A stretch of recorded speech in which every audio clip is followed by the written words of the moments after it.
नागरकटा प्रखंड कर भगतपुर चाय बगान में ढेर दिन से पिच रोड निर्माण करे कर मांग करत रहल से मांग ठो आज पूरा होलक। भगतपुर चाय बगान में लगभग 4 किलोमीटर का रास्ता पश्चिम बंगाल सरकार कर ओर से बने जाते, जेकर से स्थानीय वासी मन में काफी खुशी देखे के लिए मिलक। आज संपूर्ण ग्राम वासी मन कर साथ साथ जलपाईगुड़ी जिला परिषद सदस्य गणेश उराव, नागरकटा पंचायत समिति सभापति संजय कुजूर, पंचायत समिति पूर्व कर्मदखा प्रवीण सिंह झा, चंपागुड़ी ग्राम पंचायत प्रधान रमेश तिर्की कर साथ साथ नागरकटा ब्लॉक तृणमूल प्रेसिडेंट काजी पांडे भी उपस्थित रहले। देखो पूरा रिपोर्ट। आज हम उपस्थित हैं हमारे कर ब्लॉक सभापति प्रेम छेत्री जी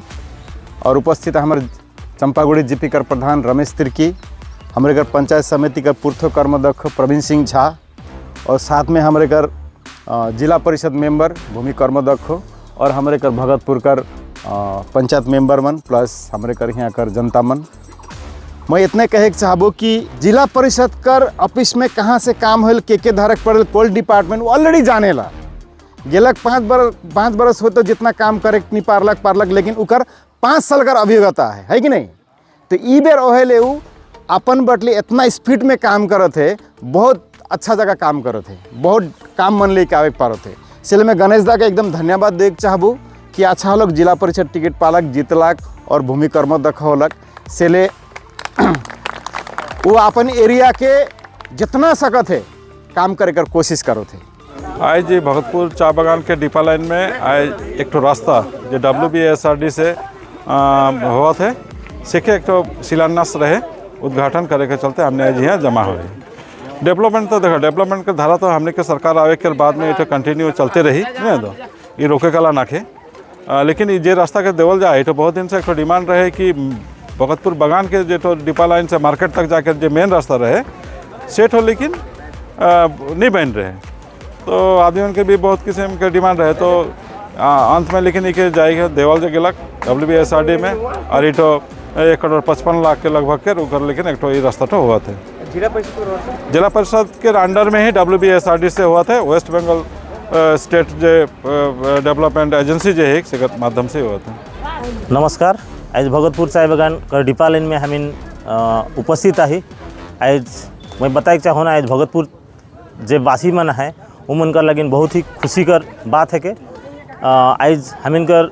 NSC क्लब से लेकर डिपा लाइन भाया खैरबंदी चंपागुड़ी जो निकले वाला जो रोड है इठो काफ़ी दिन से ख़राब रहे।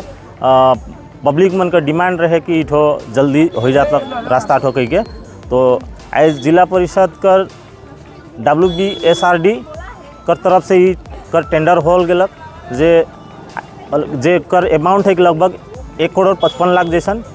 तो आज उकर यहाँ इनोग्रेशन होलक। तो आज देखल जाते हैं यहाँ बहुत ही खुशी है यहाँ कर पब्लिक मने। लेकिन उससे पहले मैं कहे चाहूँ आज जे पश्चिम बंगाल कर हम जो मुख्यमंत्री माननीय मुख्यमंत्री 2011 कर आवे कर बाद में किंतु हम जे चाय बगान हो बस्ती हो जैसन भी मने बैकआउट प्लेस मन है सहाँ किंतु डेवलपमेंट कर काम मन पुगत है। इकरे उल्टा जे पश्चिम बंगाल में 2011 का पहले किंतु हम जे चाय बगान कर आदिवासी हो या गोरखा हो चाहे मुस्लिम हो, जे भी हर जाति कर जे पब्लिक मन बसवास करे ना से मन के किंतु उस समय में वोट बैंक कर हिसाब से यूज करल जात रहे। वोट कर बदले पब्लिक मन के का सुख सुविधा होए चाहिए, किंतु ये पश्चिम बंगाल में ममता बनर्जी आवे कर बाद में यहाँ कर पब्लिक मन जाने सकना है। काले कि पब्लिक कर सुविधा जे दैनिक सुविधा मन है सबसे पहले हम कर शिक्षा कर व्यवस्था होए चाहिए, स्वास्थ्य कर व्यवस्था होए चाहिए, चले कर लगी एक अच्छा रास्ता मन कर सड़क मन कर व्यवस्था होए लगी से चीज़ किंतु आज ये पश्चिम बंगाल में ममता बनर्जी आकर बाद में बहुत सारा डिपार्टमेंट मन जे है जे कि नॉर्थ बंगाल डिपार्टमेंट BCW है हम कर जिला परिषद पंचायत समिति ग्राम पंचायत कर थ्रू भी बहुत सारा डेवलपमेंट का काम आज जिस चाय बगान क्षेत्र में हो चाहे बस्ती क्षेत्र में हो प्रत्येक जगह में किंतु डेवलपमेंट का काम देखल जाते। तो हम कर माननीय मुख्यमंत्री के हम धन्यवाद दे चाहब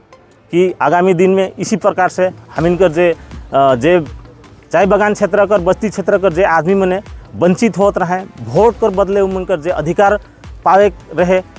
जे कि वो चीज़ के नहीं पावत रहे। आज पश्चिम बंगाल सरकार ऐसे भी उकर जितना योजना है प्रत्येक घर में किंतु उकर लाभ यहाँ कर पश्चिम बंगाल कर पब्लिक में पावत हैं जे कि और दूसरा स्टेट्स में किंतु ये सब सुविधा मन नखे। तो पश्चिम बंगाल का जनता खुश है कि एजिसन मुख्यमंत्री हमिन पाही जे कि 2011 के बाद में एक ठो जे डेवलपमेंट कर जे गति एक ठो धारा आंधी आए के प्रत्येक इलाका में किंतु काम होत है। तो हमिन मैंने फिर से धन्यवाद देवे चाहिए। हमिन कर जे गणेश दा यहाँ उपस्थित है, हमिन कर ब्लॉक सभापति कर ब्लॉक कर प्रेसिडेंट और यहाँ कर टोटल हमिन कर भगतपुर कर ग्रामवासी मैंने और यहाँ कर जे पंचायत मेंबर महिला से लेकर सब कोई यहाँ उपस्थित रहे। तो आज बहुत ही खुशी महसूस होता है मन कर यहाँ का पब्लिक पूरा खुशी है कि आने वाले दिन में और भी हमिन इमन से आशा रखिल कि इसी तरह से एक्टिव रह के आगे आवे पड़ी। काले कि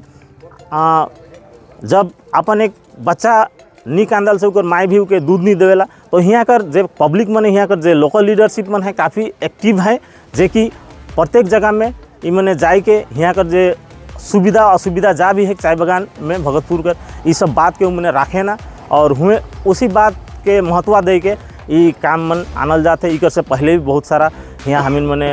काम मन रास्ता हो या सीसी ड्रेन मन निशन करी। तो आशा रखीला इसी प्रकार से अगर जुड़ल रह से हमिन आने वाला दिन में भगतपुर चाय बागान ही नहीं पूरा चंपागुड़ी क्षेत्र और नगड़ा ब्लॉक में हमिन दीदी कर आशीर्वाद से काम करब।